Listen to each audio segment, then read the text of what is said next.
So we've established the fact that it's all about happy and healthy. So with us now from the Louisville Metro Health Department, I have two very special guests, Alison Schleck. Alison, welcome in. And Ron Friesen. Welcome in, Ron. Thank you. Okay. Obviously, we have a little bit of a holiday spread here with this guy maybe being the star. So can we open up and talk a little bit about, I think you told me, Ron, there's a Cornish hen, is that correct? That's correct. Yeah, it's a Cornish hen or it's a very, very small turkey, whatever you prefer to say. So we want to be careful about preparing this. We want to make sure that it's thawed properly. So this is not going to take too long to thaw. But how many, like 1 hour for how many pounds, Allison, for thawing? So if you do have a turkey, how long would you? Actually, I think it's a 1 day per 5 to 6 pounds. So that one is obviously a whole lot smaller than that. So that one wouldn't take very long. Overnight would probably be good for a complete thaw of that one, since it's little. With the size of that, probably 20 minutes. No, I'm kidding. I'm joking. We do want to be safe. I want to be accurate here. Right. So the importance of this, Allison, meat is a special, I would think, a special emphasis on temperature, as you mentioned, thawing, cross-contamination. Let's talk about all of that. Right, right. Well, raw meat, especially poultry, can carry bacteria, which can be dangerous if consumed, can cause foodborne illness. So we want to ensure that poultry is cooked to an internal temperature of 165 degrees. All right, so it's important to have a thermometer, okay? So this is what we use at the health department. It's very quick, but it's a little more expensive. We also have some, you can find at your local grocery store, just a simple probe thermometer like this. So we really suggest that you invest in something like that to make sure that your meat is cooked properly.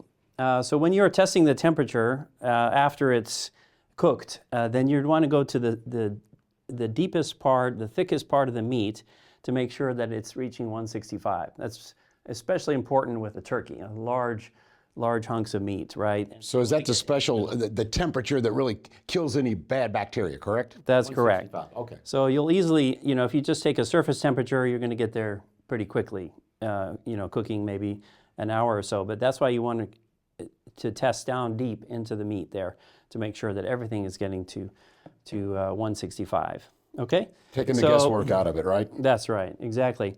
There are also some good recipes, that you can get on your phone, and also I like to make sure that I'm doing it right and all. So and there's a call I need to get here just a minute. Oh, Ron, hey, I have to interrupt you there. Keep in mind that you just touched a raw chicken with your bare hands, and now you're touching your phone, which means your germs are going to be on your cell phone, which could I'll just give it to my child over here, but yes, maybe not. Contaminate other food in your kitchen or your children if they grab your phone. So we want to make sure that you wash your hands with hot soapy water before you touch your phone. Preferably you don't have your phone in the kitchen, but we understand that's not necessarily practical. But there might be a safer way to do it. Do you have any ideas, Ron?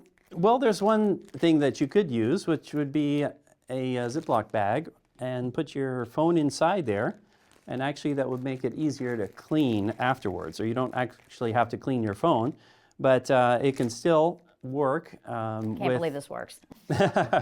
with a bag like this, and then then you can still touch it, and then if you need to use it later on for calling, then you come over, and we really should have a hand washing sink here, but we're going to use sanitizer for the time being. But then you can come over here and get your phone and and talk as you need to. And it goes without being said, this also applies countertops, et cetera. You don't want to be touching just about anything, but we want to make sure the emphasis is on, as you said, staying clean at all times, and especially when dealing with different kinds of food. Okay, so we know the dangers of meat, pretty well publicized here, but I'm looking around, and dairy and eggs are tricky as well, right, Allison? Correct. And that can bring us to our next point here, this pie here, which many think, oh, we can just leave that out, it's fine. That is a cream-based pie, so which means it is perishable, not shelf-stable. So we don't want to leave that out for more than 2 hours at room temperature. Anybody hungry here? At our camera people there? Excellent. So there's a lot of whipped cream here, so you don't want to leave this out past 2 hours. So really, 2-hour mark is a safe time to observe for any kind of cooked meats that are hot. Put them away after you've eaten. Don't leave them out all afternoon. What about this guy here? This is some cookie dough that I've mixed up. We're gonna mix these up and put them in the oven.